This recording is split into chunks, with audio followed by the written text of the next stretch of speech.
All of Final Fantasy XI's balance inevitably ties back to a single limiting system, responsible for some of the game's most grueling grinds, as well as the greatest moments of achievement. I'm talking, of course, of the backbone of 11's player progression, skills. Without them, 11 would be a shadow of what it is today, but is it also 11's greatest weakness? Let's get into it.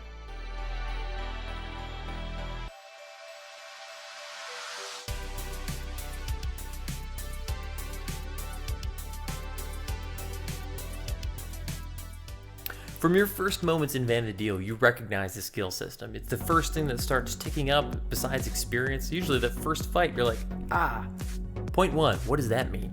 And then level 3 hits, and you finally get to skill level 5 or 10, and you get fast blade, double thrust, combo, like all the amazing first weapon skills, and the game changes forever.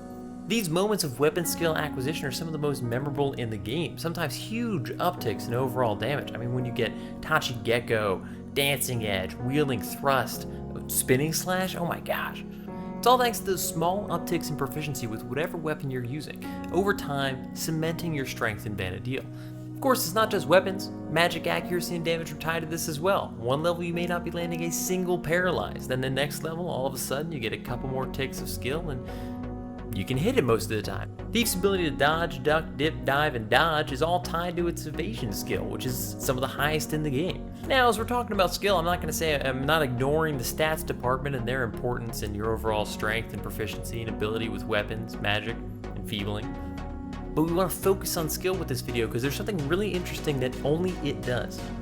Because regardless of stats, skills define what weapons and equipment you can use. Sure, technically, if your job can equip a weapon, you can wear it. But if you don't have any skill in it, you're gonna be worthless.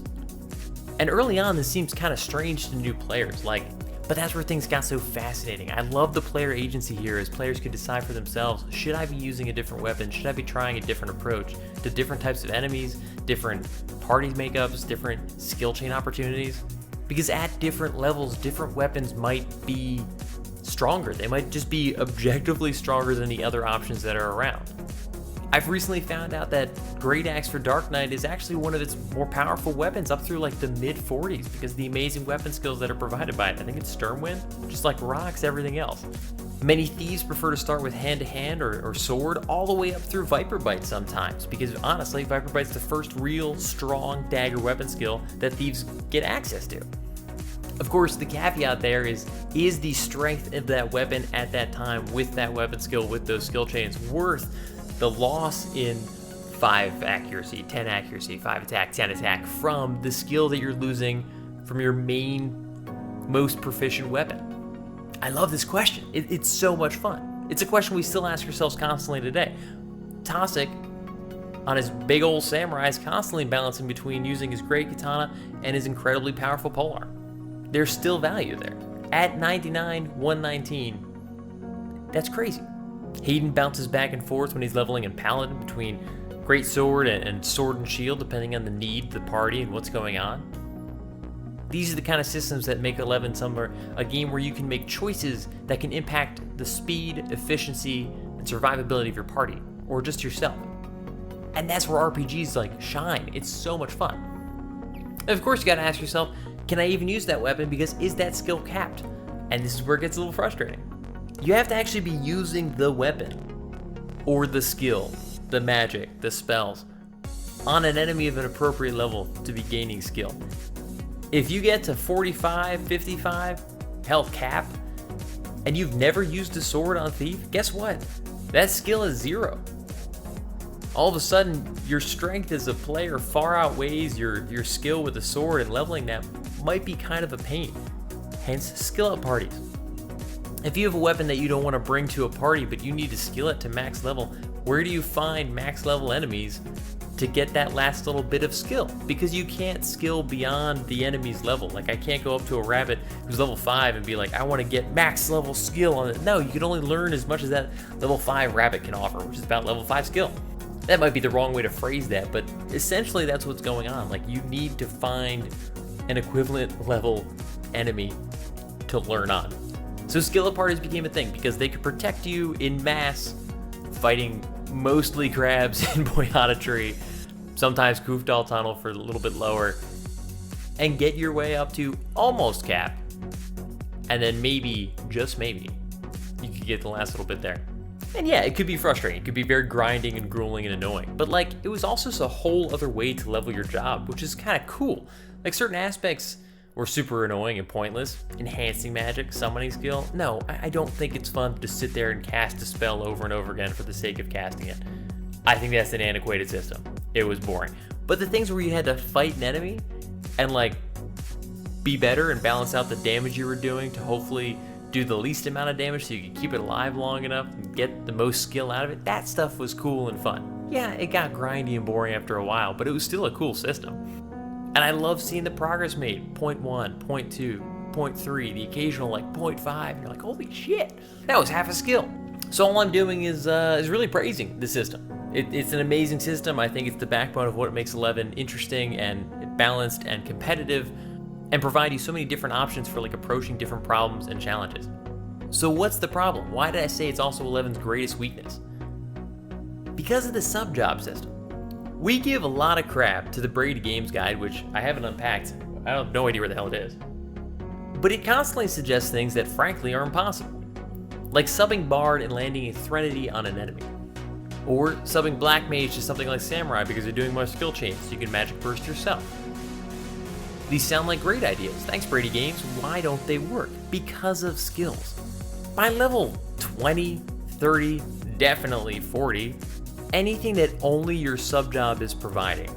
Say you subbed Red Mage to get enfeebling skill on some kind of melee job. Let's say Monk. You're Monk Red Mage. How unique. It sounds like a really interesting combo, and I'd love to see what players are capable of performing with that, even if you only have the spells up till your sub-job. But you're never going to be able to land anything. You can protect yourself with the enhancing magic because there's no real limiting factor there, and you can toss yourself some cures, so that's kind of neat.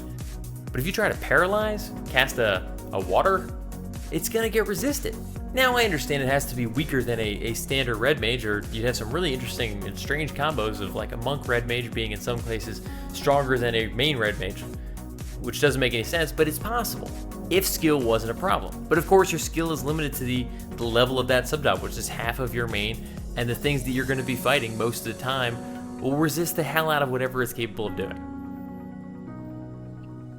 Do I understand why they made that decision? Sure, but the sub-job system is open to so much player choice and could have created so many interesting combinations, a lifetime of different ways to approach different problems, if skills weren't quite so restrictive. I would have loved to have seen what people were capable of if you could burst with a Black Mage sub and do decent damage.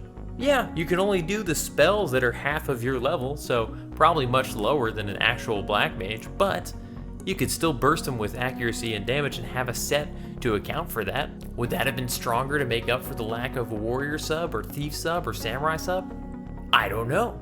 It's impossible to say because the system doesn't really allow for it. But if nothing else, it would have opened the door for such creative thinking in a game where flexibility was truly promoted and everybody was given the chance to come up with their own ideas of how to solve different problems, and a lot of those ideas could work. That's what 11 is so amazing about.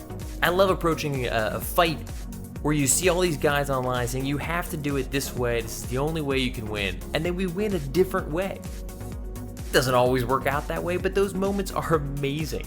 Parties that don't seem like on paper they should really work all that well, and then they do. Or conversely, parties that seem like they should work on paper and then they don't. That trying and retrying of different things, different combinations, different sub-jobs was always so amazing. And it could have fixed one of the game's greatest problems, which was the incredible need for support jobs. Refresh, Dispel, Enfeebling was crucial to any successful party, and there were only a few jobs that could offer all of those things. With such a heavy reliance on that particular skill set, leveling became very difficult for parties if those jobs weren't seeking. You introduce slight flexibility in that skill system, and all of a sudden people could sub Red Mage and maybe do weaker Enfeebles, but they could still land those Enfeebles. You could sub Bard and give a little bit of MP to the party. It might be just enough to keep you going, because then you could also do Threnodies, slows from Bard. Like, that would be so cool. I just would have loved to see what people are capable of. And to be honest, not to bring up a different game while we're talking about Final Fantasy XI, this is kind of what Pantheon is discussing now. Pantheon Rise of the Fallen, which is under development as we speak. The way that they're describing it is there are going to be 4 different roles, classic damage, healer, tank, and then crowd control. But every job has sort of a secondary role that, to me, reminds me of sort of the sub-job system. And you can equip abilities from that secondary role at maybe lesser effectiveness of somebody who mains that role, i.e. crowd control. So the question is, do 2 jobs that have a secondary role of crowd control make up for the 1 missing crowd control? We'll have to see when the game comes out, but I hope so. It allows for you to be more flexible with your party makeup, because that's where 11 really got super strict, was sometimes it really couldn't work out if you didn't have the right jobs available. And I think that all ties back to skill and a couple choices of when spells were available with like refresh. My gosh. But guys, let me know what you think. Was the skill system perfect as it is? Could it have used tweaking? Should they have gotten rid of it entirely? I'm curious. And as we kind of sort of mentioned before, I'm obviously in a new space. We finished the move. The move is complete. We're in the new house. There's nothing on the walls. There's nothing behind me. I'm still working on it. But we're here. Sorry there's been a bit of a gap in videos. The move completely took over my life, way more than I even thought it would. But the good news is, it's over, so we're back. If you haven't yet, let me know in the comments what you guys are thinking, or join us on Tuesdays and Thursdays at 7 p.m. Eastern Standard Time in our Twitch streams. We go live with Final Fantasy XI and other games all the time. I want to hear your thoughts on this. This is one of the near and dear topics to my heart, and I had to look back through the videos being like, did I talk about this before? I feel like we've touched on this. But I don't think I've ever gathered those thoughts entirely into one cohesive place, so here we go. Otherwise, guys, I'll see y'all in the next one. Peace. Mean Machine never lose.